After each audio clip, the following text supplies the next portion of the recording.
Wednesday evening, I'm trying to do that Sivagnan Jiva Seva.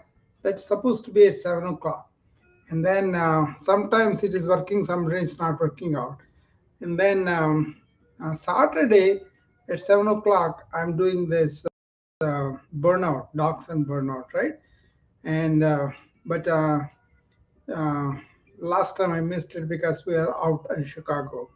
And then every day, 6 o'clock, I'm coming here to the BA PAL. I'm doing the rooms regularly.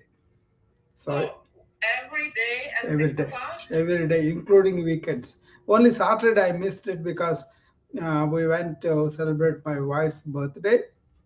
So we went to dinner that day, and then had a lot of outings in the Chicago. And by the time I came back, it was almost 8:30 in the night. So we said, okay, we will not do that because. So Doc, you're on 7 days a week at 6 o'clock? Yeah, yeah. Oh wow, I didn't know. Unless I miss because of some special event, this is the only day I missed in the last few weeks. It is. Okay, and then on Wednesdays you're there. Yeah.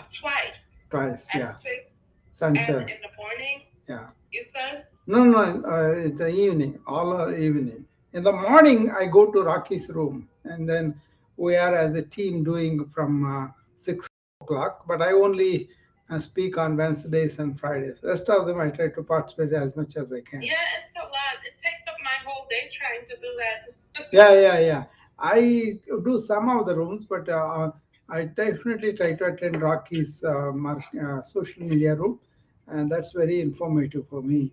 And also, I participate with Lisa because it's on diet and health and all that. And then other. Yeah, well, see, during the week when they're doing that, Rocky is working, so she's making money because she's promoting and advertising. Yeah, yeah, well, she does. Yeah, she's working. That's her job. Yeah, but the thing is, she also gives a lot out of her heart. Oh yes, yeah, of course. Yeah, that's there. I support her. That's why because she's not hiding anything, but then. She has a right to make some money. I think that's. Yeah, I think she right now someone must have spoken to her because you heard her. She said she's not charging cheap anymore. Yeah. And someone must have kind of coached her into how to. Yeah. Do better. So she's but yeah, she does either way. She's still promoting as she's speaking. If people come on, they can still log in and. But also she has a mission to teach and transmit information. We agreed. I was there in the meeting when we agreed about how to conduct those rooms. I suggested don't bring everybody on stage, but then let the person who is prepared to teach, let him teach for 15, 20 minutes, and then bring few people at a time, and then get involved in a discussion, debate, rather than. Yeah, because it's a lot of talking, and sometimes it strays away from the subject. Yeah, yeah, that's what I tried. Let them speak. Let them take questions after that. Yeah, I don't even mind being a part of a panel. I don't know if because it gets a lot of people. Yeah. Because like I said, I need to start promoting my business as well. Yeah. Pretty soon. So. Now the thing is, we are going to have this talk and discussion for the first 45 minutes or so, and then they will invite people, and also people only promote their business in the last 2 minutes, something like that. So I think that kind of arrangement is good. I don't want people come there and then just argue about things, and everybody wants to. It gets very chaotic sometimes. Yeah. I love it. She gives a wealth of information. I love it. I'm so grateful. All of the moderators are really giving a lot of information. And I want to make sure I have my stuff together so at least I can get some visibility as well. I mean, you will get it because when they want to invite people after the initial 20, 25 minutes, then people with the last minute question will come. There's another way too. I'm going to suggest to them. People put questions in the chat, which they are doing, and then you only deal with the questions that are relevant, that are important, and then bring those people up. And then if they want to come up, if they don't want to come up, you can answer the question. Otherwise, if they come up. But sometimes it gets way off subject, and then they Yeah. start talking and going back and forth, and Yeah, yeah.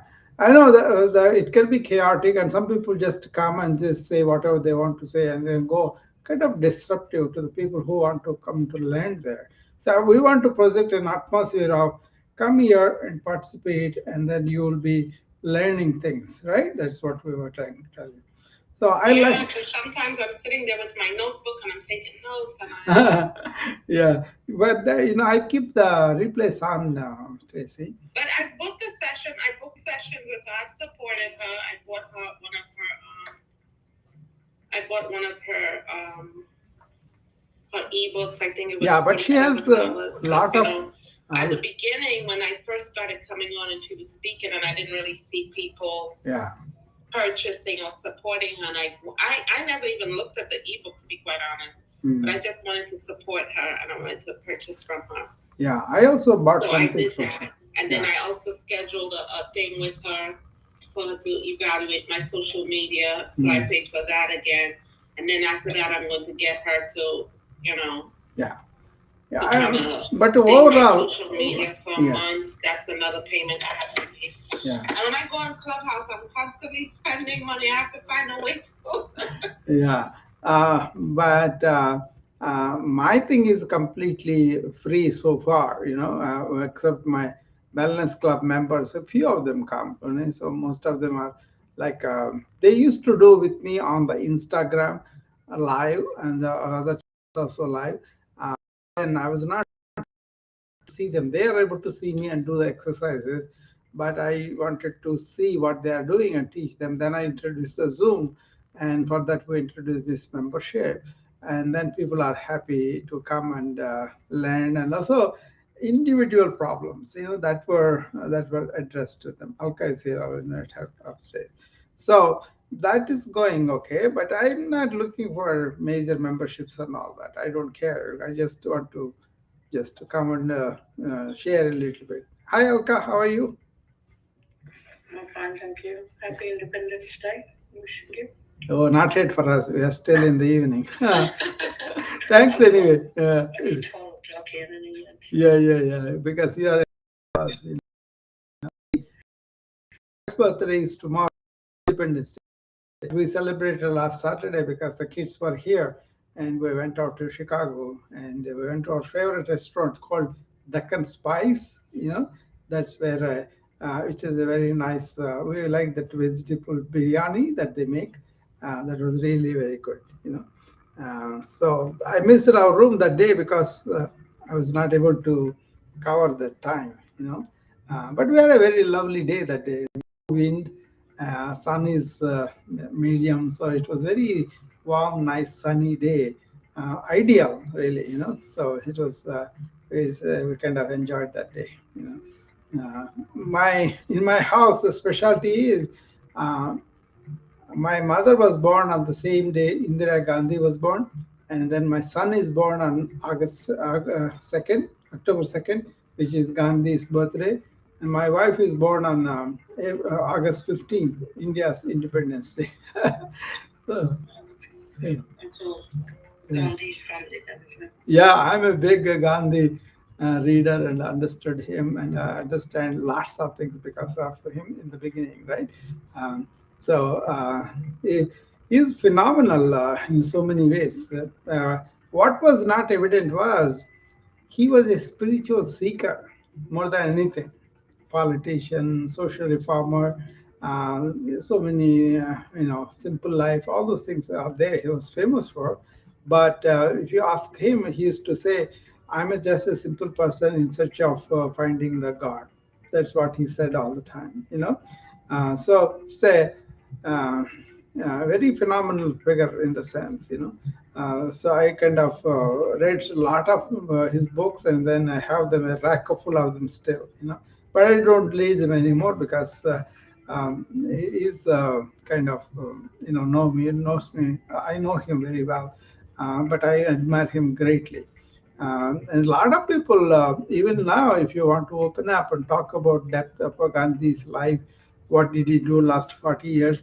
They're very interested, and then people want to know Americans, there are a lot of interest. I found more interest in Americans than I find in the Indians about Gandhi and his values.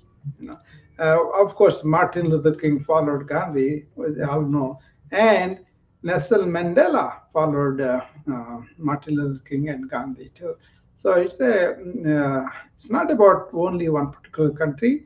It's about the human beings and their interior and all that. So I kind of used to write essays on Gandhi when I was very young child, and that's how I got onto the bandwagon of Gandhi. I was born after the independence, after Gandhi died and all that. So by the time I became a young man, the Gandhism, the people who have that sacrifice our life for the country, speak truth, don't be corrupt, all those generation were like that. And I met some of the Gandhians, they were really pure. They were not corrupt like this present politicians were. And I was very impressed. And I said, how it is? He said, he showed us a way of life that is much superior than just enjoying few things. And they kind of enjoyed the inner life. That was a very good introduction to inner life by Gandhi. You know. So anyway, I'm happy my wife is born on that day. So we always celebrate those days anyway. So I was doing something on the loneliness. I'm going to talk about loneliness on Wednesday and Friday in Rocky's room because the statistics that I was looking at were really alarming. How much it has grown, and how much social media has a role in increasing this loneliness and depression from it. That is really alarming. So I just thought I will review the topic on Wednesday. And then, what do you think? Do you guys worry about the loneliness aspect of it, and other people too? I definitely think so. Yeah, Personal experiences, I think yeah, after the age of 52, I'm just learning to live with myself and not worry about being on my own. So I think we've got to be happy with yourselves. yeah. Loneliness is a big factor, especially in the elderly. That's it. Okay, we've got social media, but above 70, 80, they're not that social media mad. So loneliness is increasing definitely. Yeah, I mean, what you said is very significant, Alka, because you got to know yourself. Because in ancient India, for example, they have looked at 4 quarters of life, right? First quarter is for growth and development as a human being into, young man and all that. And the second half is like making a living and trying to establish yourself in life and all that. And then third quarter is where you try to give back to the society a little bit. And then last quarter is the one when you turn back inward and find yourself, and that way you are discovering, I'm not lonely, I can be alone, but I'm with everybody in that spirit. So you never taste that otherwise loneliness where it is you feel like you're cut off from everything, and then you feel like you don't have any substance in life and all that. All those things are washed away when you really establish that inner self. That's a big deal. uh, I never feel lonely at all for whatever situation is. Actually, I'm very happy when I'm by myself. Yeah, there was a Hindi saying, some sadhu said, I that appealed to me very much, and that was the state of affairs too. He said, somebody asked him, "Sir, you are so good to us. You are teaching us. You are very joyful. You are really enjoying yourself here with us." So yeah, I'm very happy to be with you. In Hindi, it says "I'm maje mein hai." That means maje means I'm in joy. I'm enjoying myself. Then he said, but when I'm alone, I'm more happy then. You know, the meaning is that the aloneness is okay, but loneliness is that feeling where you are lost, you don't have any support, and that kind of thing. That is not there. So I remember that saying all the time because that's the actual state of my. I'm happy when I come and talk to you guys, my friends. I make new friends, and Tracy is a good friend now because we met so many times, right? But we share so many things. So, right, Tracy? We became good friends in a short time, you know. So that kind of things, a lot of people are there for me in the social media, but even other people, so I don't have any problem with that. But when I'm alone on my own, especially in the morning times, when I get up and then really take up this inward journey and also reflecting on things and not thinking, but there's looking at energy, right? I'm very happy at that time, you know. So that is a topic I'm going to talk to them. I wrote an article on LinkedIn. Alka, if you have a chance, take a look at it. You know, that was a article that I gave some statistics and all that. I made some a movie also on loneliness. So I will present that on the Wednesday, and they will see that they will also be able to see that. You know. And also, we are preparing for our belly fat challenge starting 21st to 25th in the 5 days, you know, in the morning 9 to 11. And also in the summit, we will be doing the summit from 28th August to 1st of August, September, 28th August to 1st of September. Again, 9 to 11, they block with those things. So I'm excited because both of them I'm ready, prepared, and all that. So when we go there, we'll see what other people have to bring it into. You know, the summit we can allot topics to different people. I can talk all the topics, but I don't want to be burdened. Other people will be uh, bored probably. That's why bringing other blood also is good. You know, they're all very good too. They can really present competent presentations. You know, so I'm really excited about that. You know. I think that will be midnight for you probably, right, Alka? Yeah, that's why I fall asleep sometimes Yeah. talking to you. I'm listening. 9 to 11. 6 o'clock, I know you're 12 there because one of my friends, Shelley Johnson, she's a LinkedIn queen in England. You know, very nice person. And I took her course and we became friends. And she is a, wonderful teacher too. So she usually comes on 12 hours time, noon. That is 6 o'clock for her. 6 p.m. for her, for us 12 noon. So when she comes on there, it's convenient for her, convenient for us too, in the middle of the day. So I was, so I'm trying to touch with what are the times in England because of these friends I have there. And also, uh, yeah, different times. I keep the world clock very close by so that I can know what is the time for them so that I don't have to put rooms where it is completely out of their reach. You know. But you know, you cannot help it. Sometimes, what is the time right now, Alka, for you? Midnight? Yeah, 12:20. 12:20. Yeah, 6 hours. 6 hours. I know you are ahead of 6 hours. So that means the Independence Day just started for you 20 minutes ago, right? Yeah, that's what I said. Yeah. Yeah. What do you guys do? You celebrate in England? No, well, they did at the temples, I think, at the weekends, but Okay. I had to work on the weekends, so I didn't go. But yeah, that's what they do. Okay. Not very big. Only Indian communities they will be doing something. Yeah. Yeah. Yeah. You're here also. Our town doesn't do anything, but then people go to the nearby temple or Chicago has a big procession and all that. You know, they do that, and a lot of celebrations happen there.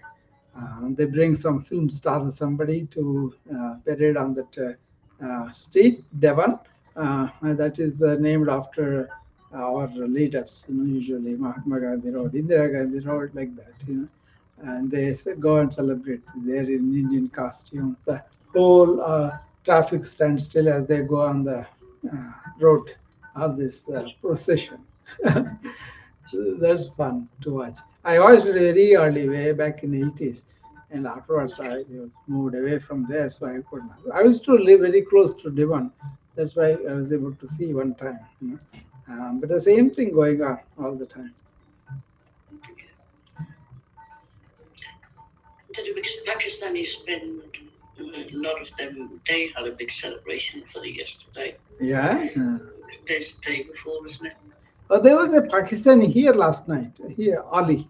He was Mm, here, and we talked at length. Joyce was here, and he was here, mm, and we talked about sleep because he had some problem about sleep, and I was giving him some pointers and all that.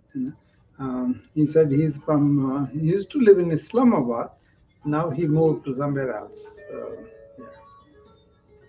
okay. See, it doesn't matter to me where they come from because same earth, same world. So, but usually I don't ask. But then he was thinking I'm from India. I'm calling from India. I said no, I'm not in India, but I come from India. So then he said I'm from this. I know most of the Pakistani big cities, Islamabad, Karachi, because a lot of it through cricket we know, and also a lot of common friends are there, right? There's Mirza used to be my friend. He comes from with when Ashish Vijazi was here, he was doing a lot of rooms, and a lot of Pakistanis to come and attend the room. That's where I met them, most of them. But same like Indians, the same things they talk about all the time. The only thing is Pakistan is suffering some drought conditions and politics really bad there now. That's what they are talking about sometimes. But Yeah, my father was born in Pakistan, and my father's family, so when it's India split, yeah, then they have to move to Punjab. So they were in Punjab, yeah, which was in Pakistan. So yeah. he was only 5 or I think 10 years old when they moved from there Okay, due okay. to partition. Yeah, that was a terrible time, the partition Mm, time. Yeah. Lot of people have carried a lot of stories about the period, and they tell us how horrible it was. But you see now, Pakistan government never worked because they were always using the people, the military people, and then kept them poor. Otherwise, you would have developed much more. This Bangladesh is one of the poorest countries now, and both are still suffering from all that split. I think India, Pakistan, they're still suffering from that. Uh, yeah. yeah. Now I think Modi is very aggressive on them, and that's why they hate him. I think they don't like him. They are always saying, "Oh, he's against the Muslims." I think a lot goes on there. Unnecessary suffering, all this. Definitely look at Kashmir. Yeah. Kashmir's been in fight since 47, isn't it? Oh yeah. Still fight over it. I sympathize with the Kashmiri Pandits. They are really. I mean, they were driven away. They were kind of paid a lot of price for that. And then you know what? Kashmiri Saivism is very great, Alka. If you take a look at that, it's much more than Buddhism or Advaita and all that. So it's a uh, very nice philosophy, Kashmiri Yeah, we Saivism. have Buddhism because I've studied and educated in Dalhousie, which is in the Himalayas. Yeah, yeah. Mm. I was in boarding school. It was run by convent nuns, Ah, and it was the Britishers that opened that school. So, and they were all monks and everything. We had quite cultural. yeah. So it was quite diversified. But See, yeah, that's a great thing about Tibetan Buddhism that was there in that part of the country or part of the world. Some of the deepest spiritual practices were done there for hundreds of years. but So, it's similar to Hinduism. I read a book mm, recently, I think last year, on Buddhism, just plain, and it's so much similar to Hinduism. It's unbelievable. yeah, so many things because they're based on consciousness, they're based on soul, they're based on reincarnation, karma, all these things that they were based It's on. more practical, isn't it? Practicality. Well, yeah, But because some of them are. they don't believe there is Atman, they don't believe there is a really God like, but then living the life here is. Buddha's, I quote lots of time Buddha because especially about suffering, what he found the solutions and all that. But you know what? ultimately there is only one philosophy. All these are branches of that, but if you go to the ultimate truth, is all one. So I don't even take the isms and all that much more, but I just mentioned Kashmiri Shaivism because a uh, very deep, like that Kashmiri Shaivism and then Tibetan Buddhism and then Advaita Vedanta. These three are they were accepted by even the uh, people who are don't believe in God, Western scholars, scientists. They accept these three as roots, as root philosophy is really true. You know, so but it is not about the knowledge, it is about the practicing of that knowledge that's important.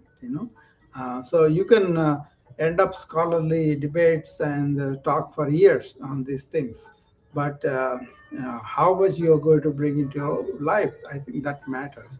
In that way, people who have really understood these things and applied in their life, uh, they don't have to believe in it. All those atheists, who don't believe in God and all, they kind of accept these truths. What it is a universal truths displayed in these philosophies, they accept all the. There's a big debate going on right now between the matter people and between the consciousness people. The matter people only accept only whatever that is in front of them, and then they don't accept anything like extraordinary beyond that, right? But the consciousness people kind of include matter as a manifestation, but everything is consciousness. And the scientists are struggling to get to that point where they say consciousness is the one which manifests the matter. And they don't know how that does. That they call hard problem of the consciousness. Big deal. Very interesting debates are going on right now. I have seen them evolve over the last 10, 20 years. Before, they were used to dismiss everything like, oh, there's something not true or whatever. But now, unified field of theory, that's very come close to Brahman in the Hindu Advaita. The same with Tibetan Buddhism, the same with Kashmiri Shaivism or Jainism, all those things. The other day I was listening to a Christian account of the same thing. So all the religions, everybody, I think they come to the same point at the end of it. But a lot of people don't want to go the end of it. They just stop in the middle and they say, "This is the truth. I'm going to follow it." That's where the problem is. So,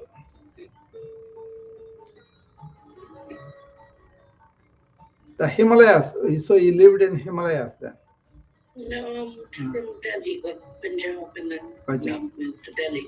Okay. But we were in boarding school from the age of 5 and 6 to about 15, so it was a convent school. Convent.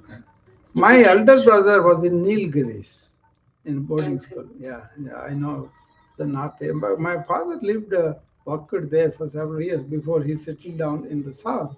He was in Japla, that is near Varanasi, and then he lived in.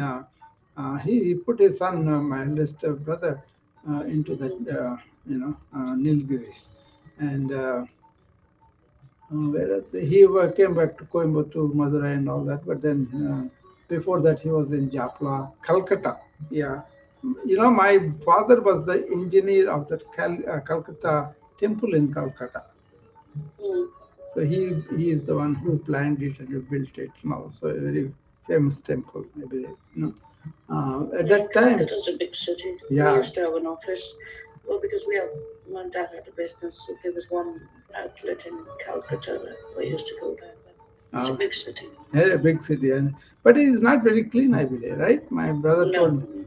No. The only good thing, it still had the old tram system in Yeah. the middle of the street, which the Britishers had left. Yeah, that's a good system. I No, think not some people like the tram system and they want to preserve it for the city, I think, right? Mm. Yeah.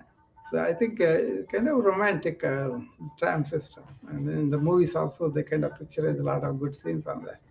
Uh, I never been to Calcutta, but they told me that's the dirtiest city in the India.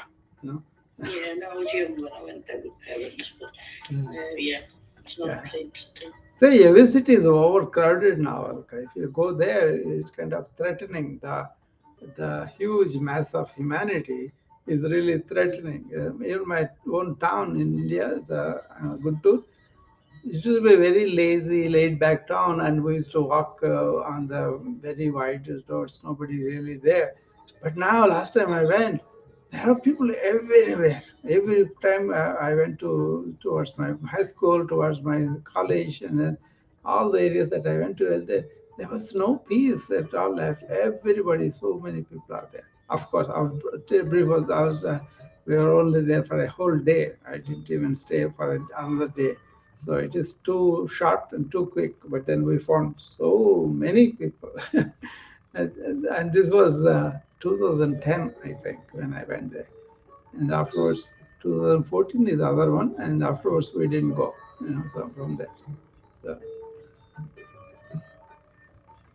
No, busy. Delhi's very busy.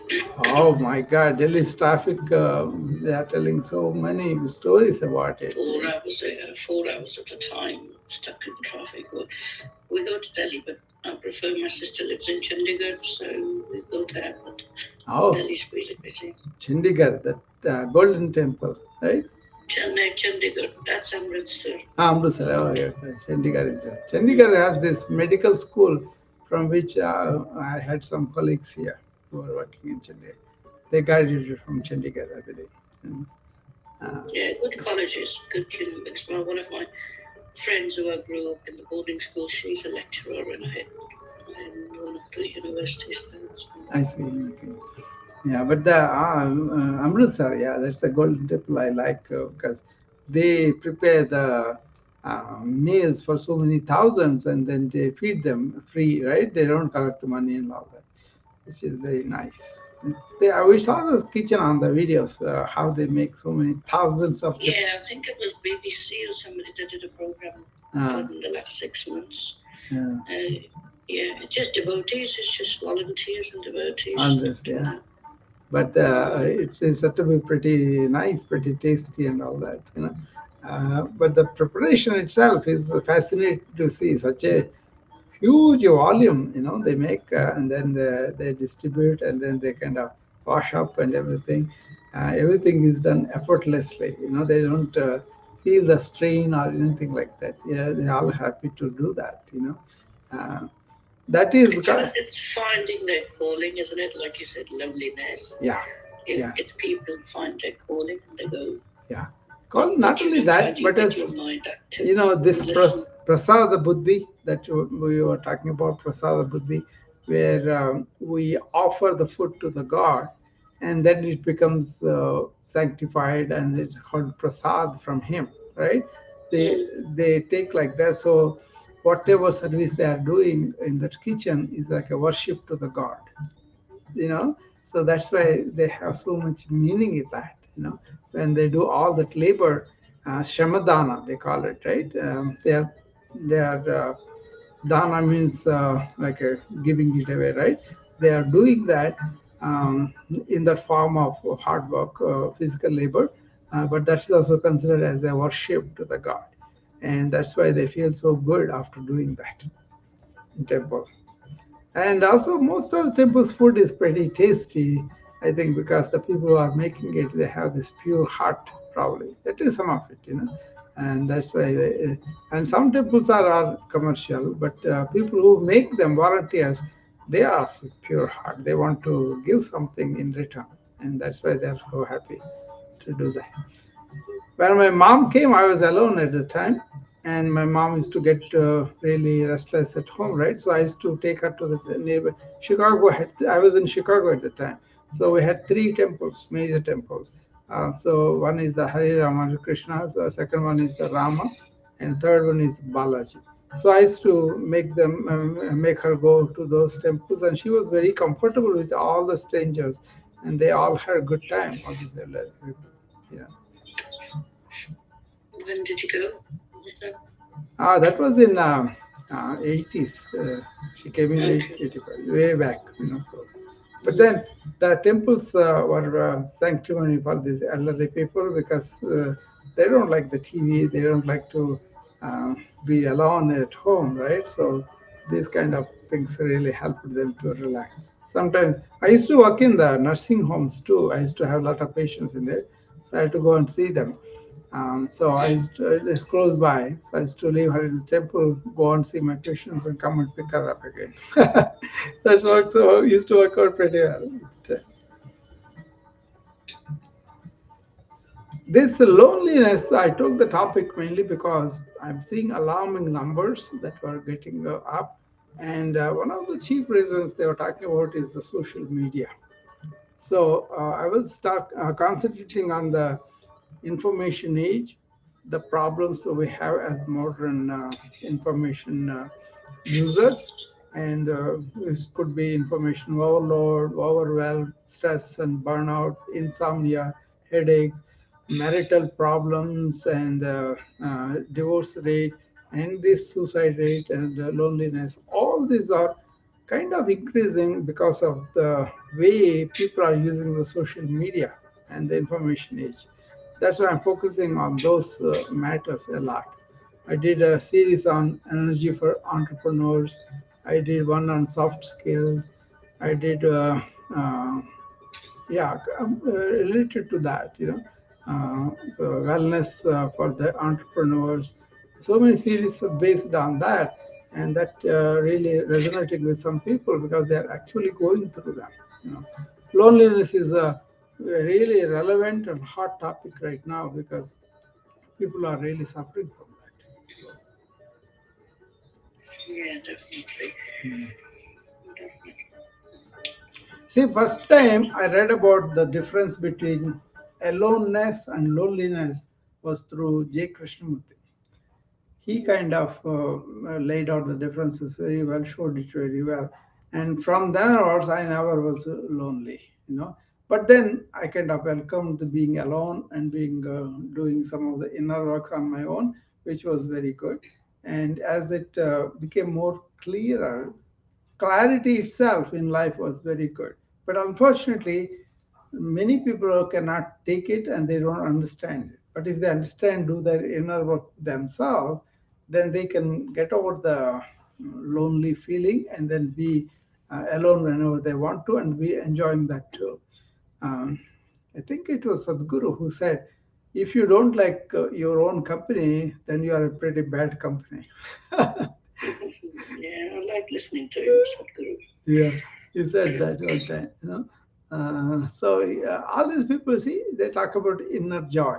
You know, how can we have inner joy by being alone, by being with ourselves? That's a test for ourselves. We don't want to certify it to anybody, but yeah, you don't want to tell anybody. But you know whether you're joyful or I get irritated with some things, but then I don't get lonely. That's what it is. And even the irritation No, I goes think away. I've come on the other side. I Yeah, used to feel that I'm lonely, I need someone, but yeah, no, I think after the kids are grown up, I'm just finding myself, I go and do things myself because I yeah. think, no. This is the decade that you can, this is called Vanya Prastha. That means you're going back to the forest like to find your solitude of mind. But you don't have to go. You can have solitude of mind anywhere. You know, uh, that's something Ramana Maharshi talked a lot about being silent, being in solitude of mind, quietude, and really enjoying that. Not being, oh, I'm not able to go do this and all that. So Indians, they have to discover that in a much larger scale, then they will be happy. But they have become more ritualistic, like superstitious and all that. But they are losing the touch with the real inner core of spirituality of India. That is very good, I think, if they can discover that joy, and they won't leave it again. You know what, Alka? I found that the inner investigations that they did and things they found are very relevant to our modern age.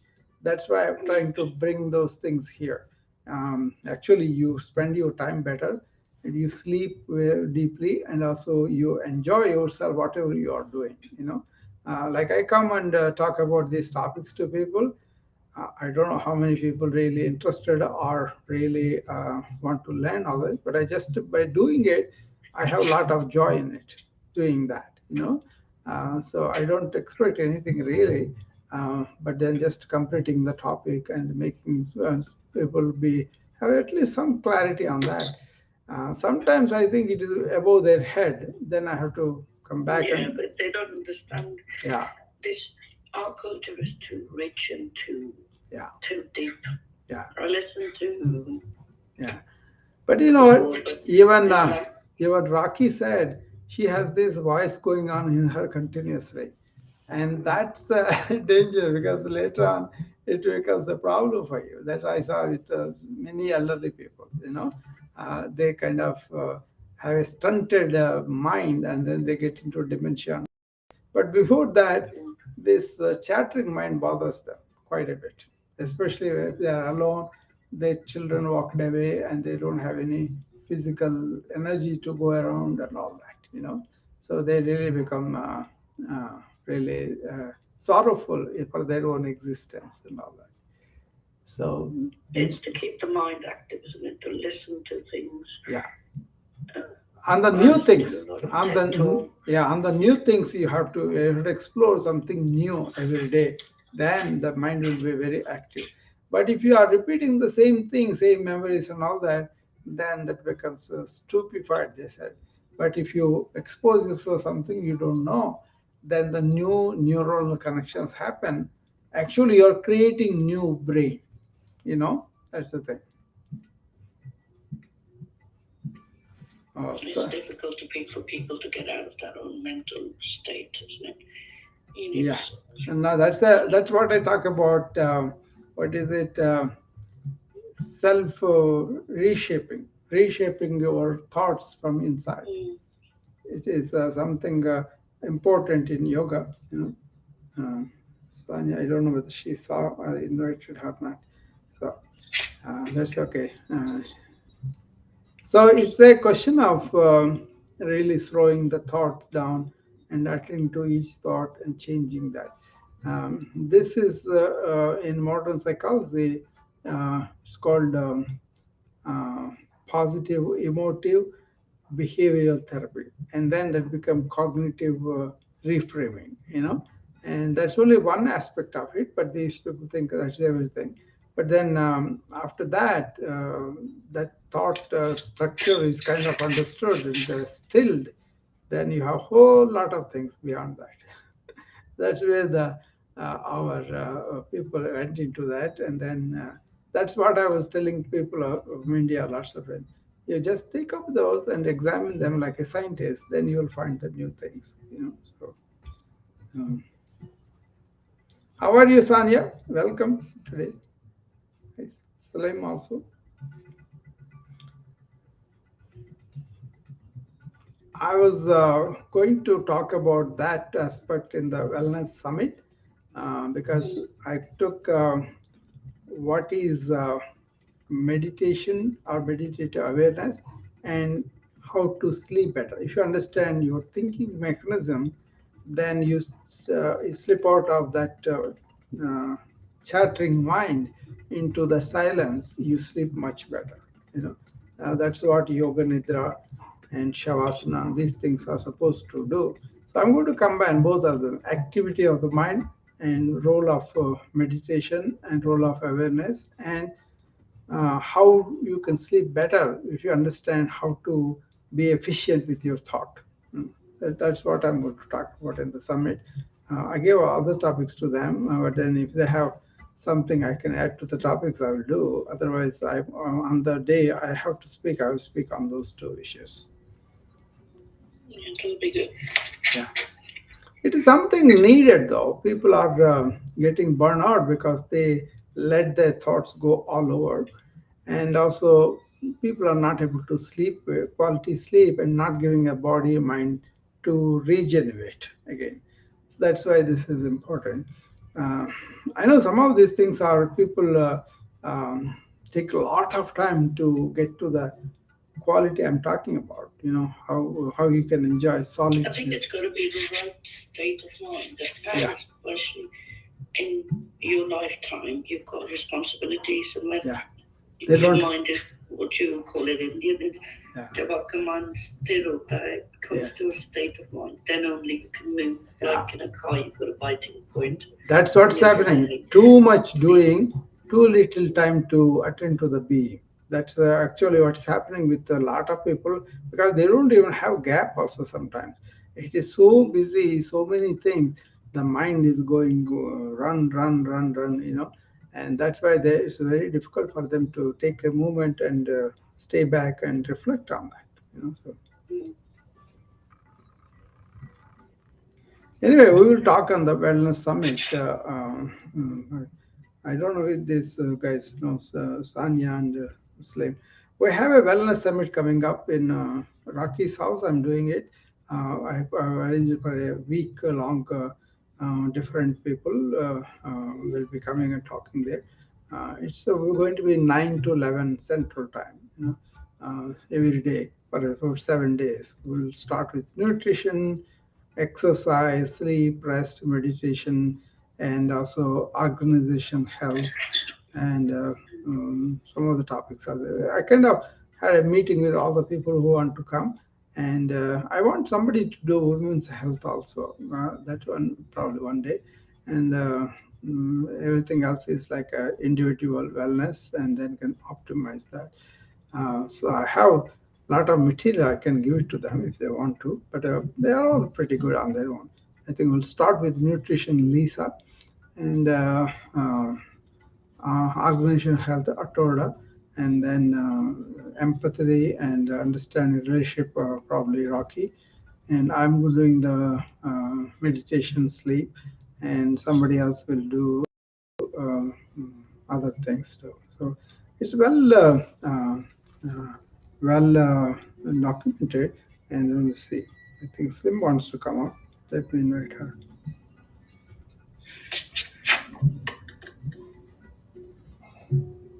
I sent the invitation to her. Hopefully she has seen it.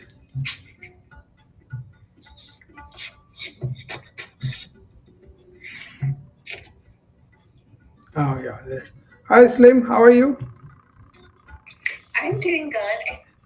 I just wanted to know, like, I feel like there's one piece of wellness Yeah. that is overlooked.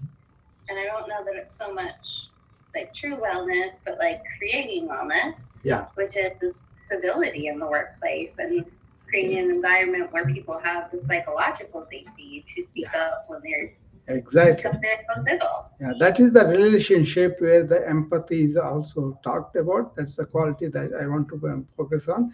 But you're absolutely right. The inequality, gender difference, wreaking havoc in some organizations because people don't feel safe anymore. People are threatened, and people are really not comfortable, and they have to watch their back for these bosses, for the people who exploit these things. Absolutely, that's a very important thing, especially now with all this polarization that happened. There's a lot of insecurity for the women, and still pay is not equal. And also, there is so much of they talk about we're going to get all sorts of nationals in here, but actually the discrimination is still going on at a rampant pace. I talk about not to attack and all those people who cannot do, but how do we respond from that? How do we react to that?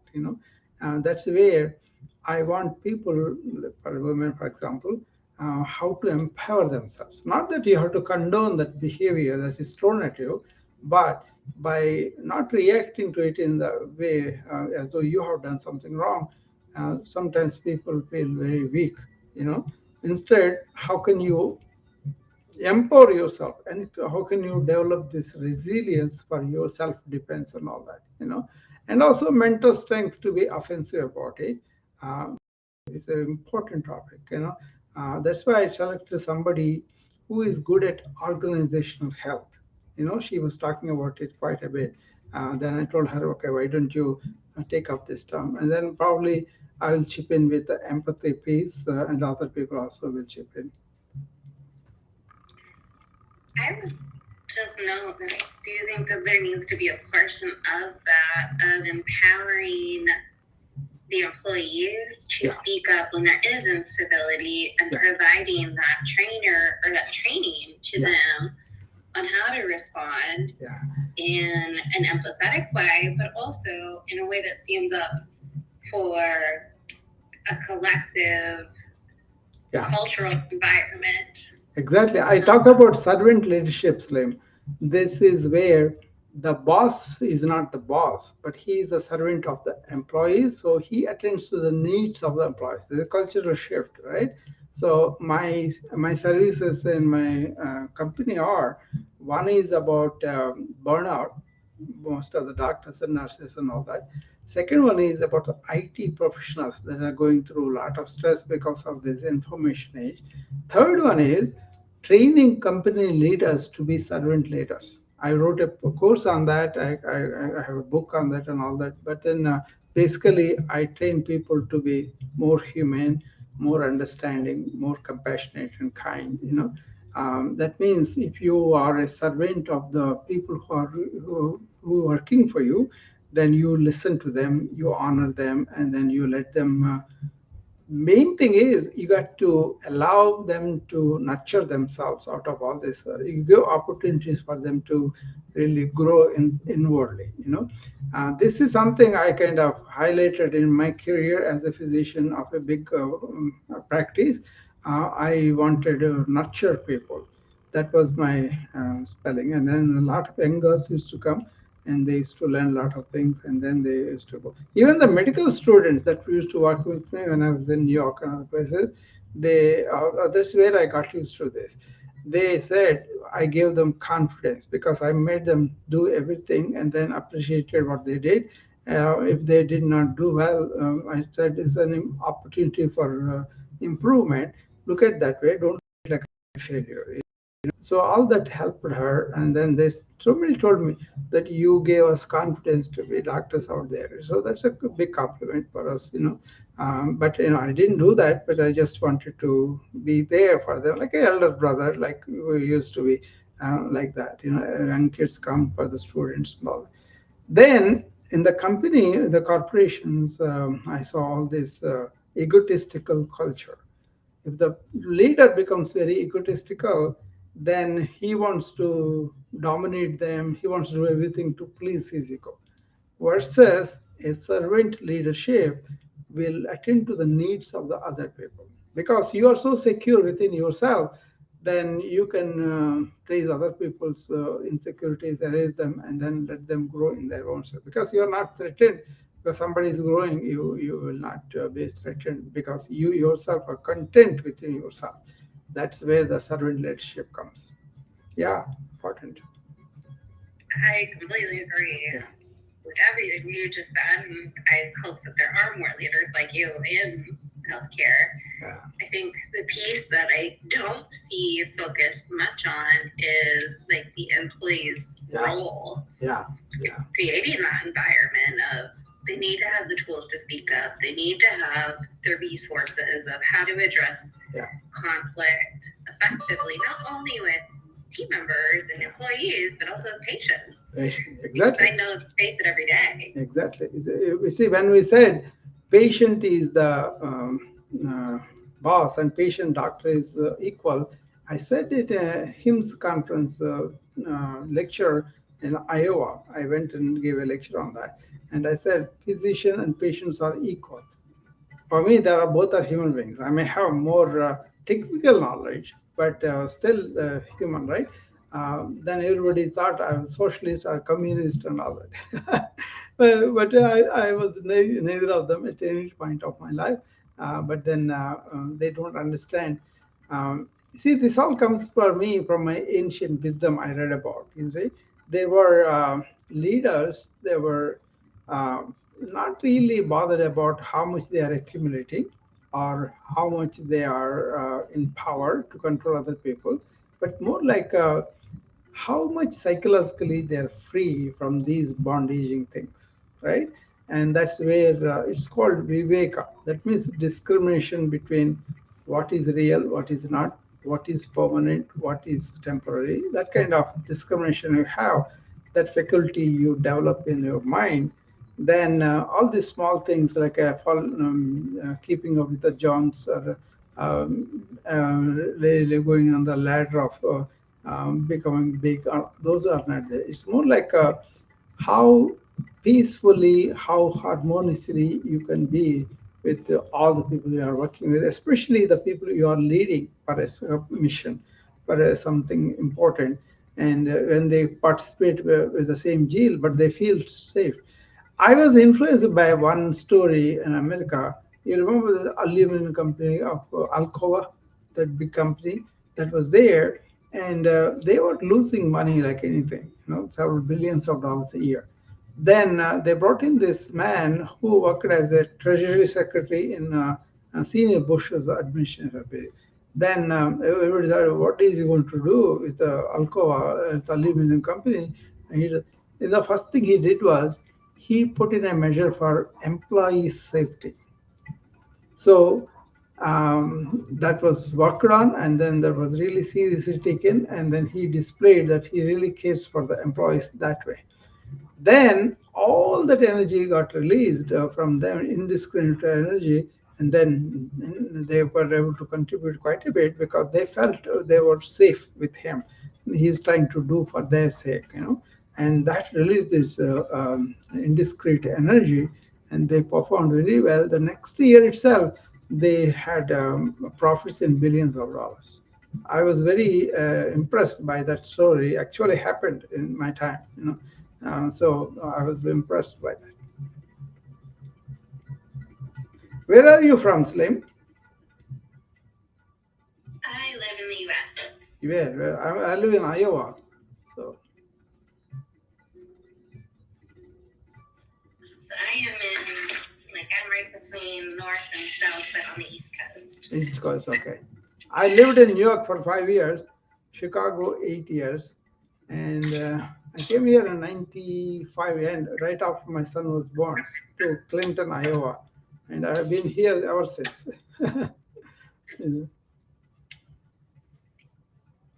guess in my experience, just with healthcare, a lot of the things that blow up or become issues in general, they tend to be this really, if they're addressed right away, and if people have the tools, and I'm talking like frontline, everyone from someone that's observing someone to a doctor, if they have those skills to just say, hey, this is a problem, instead of creating a triangle of it's us versus them, and then there's all these issues, it could lead to, and there's a lot of evidence-based practice on it, it can lead to better patient care and better retention and satisfaction.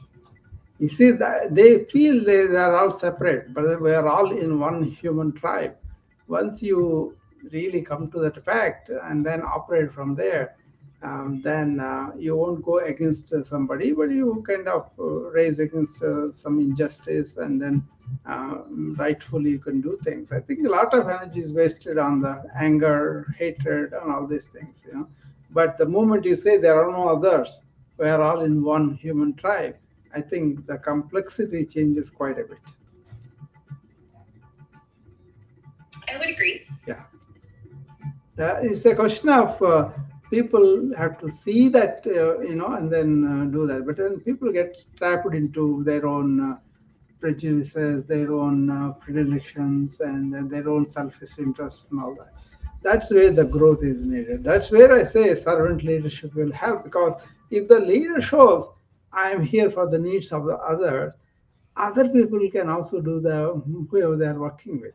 That is the culture. Actually, there's a momentum going on in corporations about hiring coaches that can help them to have a mind-heart way, not completely heart, completely mind, but both combining both. So intellectually, you use the data and all that, but then you make decisions with the heart of what you are doing to the employees or what you are doing to your patients and all that.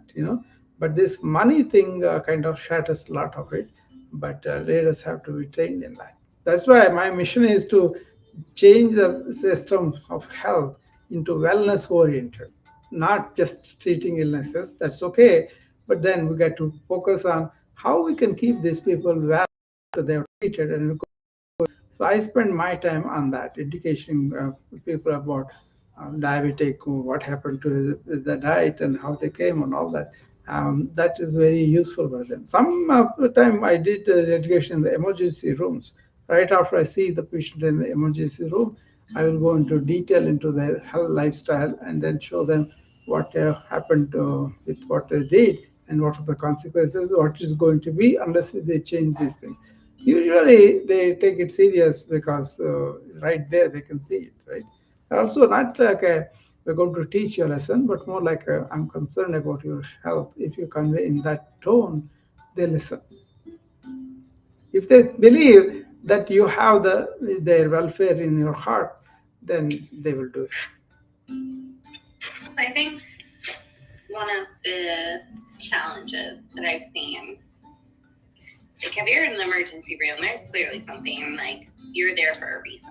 Yeah. And so it's kind of like a shock to the system. Yeah. But one of the challenges that I've seen is when it's like employee to employee, and it's not necessarily a shock to their system because they can keep going after they're going.